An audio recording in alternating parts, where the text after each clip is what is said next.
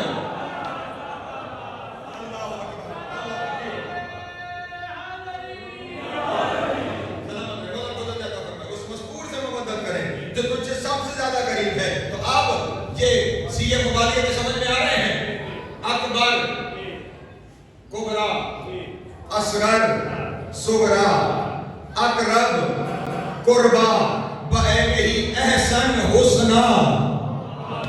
جو ہے احسن ایسا اچھا کہ جس کی اچھائی کی حد ہی کوئی نہ ہو, جو بے مثال ہو اسے احسن کہا جاتا ہے.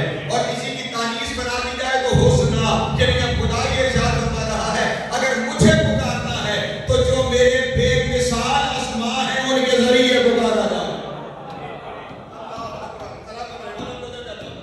جو میرے بے مثال اسماء ہیں, جو میرے سب سے اچھے اسماء ہیں, ان اسماء کے ذریعے مجھے پکارا جائے. اب اپنی اپنی مرضی سے مولوی سے جا کے پوچھو کہ اسماء حسنہ کیا ہے.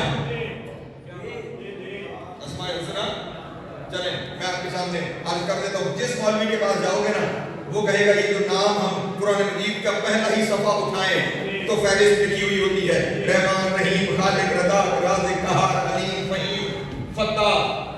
یہ جتنے ہیں یہ اسماء حسنہ ہیں.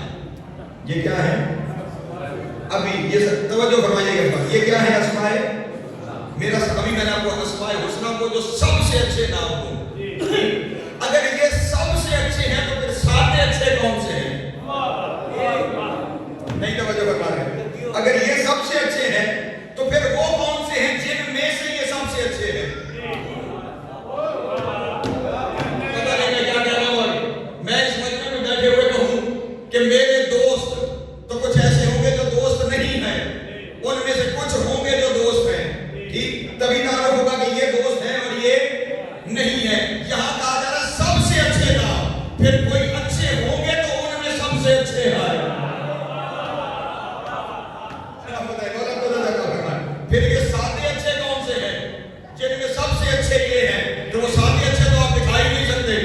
آپ کو یہی دکھائیں گے جنہیں آپ اسماء حسنہ کہہ رہے ہیں, لیکن میں آپ کے سامنے عرض کرتا رہوں کہ یہ نام اچھے ہیں, سب سے اچھے کوئی اور ہے. یہ جتنے ناموں کی فہرست آپ کے پاس ہے یہ اچھے ہیں, سب سے اچھے. میں ابھی اور وضاحت کر دیتا ہوں آپ کے سامنے. سورہ حشر کو جا کے پڑھیے گا.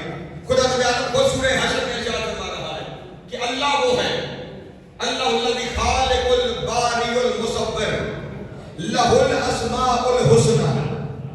اللہ خالق بھی ہے, باری بھی ہے, مصور بھی ہے, اور اس کے اسماء حسنى بھی ہیں. خالق بھی ہے, باری بھی ہے, مصور بھی ہے, اور اسماء حسنى بھی ہے. اس کا مطلب خالق, باری اور مصور کچھ اور ہے, اسماء حسنى کچھ اور ہے. یہ خالق و باری و مصور و عزیز و حکیم یہ سارے اسماء ہیں, اسماء حسنى کچھ اور ہے. آج کی تقریر میں بس ہم نے یہی تلاش کرنا ہے وہ اسماء حسنى کون ہے. جو ہے میرے بابا لوگوں کی وہ اسماء حسنى کون ہے. بڑی جلدی اپنے بیان کو سمیٹوں گا, لیکن نتیجے دینا میری مجبوری ہے کہ وہ اسماء حسنى کون ہے جن کے ذریعے اللہ کو پکارنا ہے. کیونکہ اللہ یہ ارشاد فرما رہا ہے اگر ان کے ذریعے پکارو گے تو جواب دوں گا, اور اگر ان کے ذریعے نہ پکارا تو پھر میری طرف سے کسی جواب کی توقع نہ رکھنا. جواب صرف ان کے لیے ہے جو اسماء حسنى کے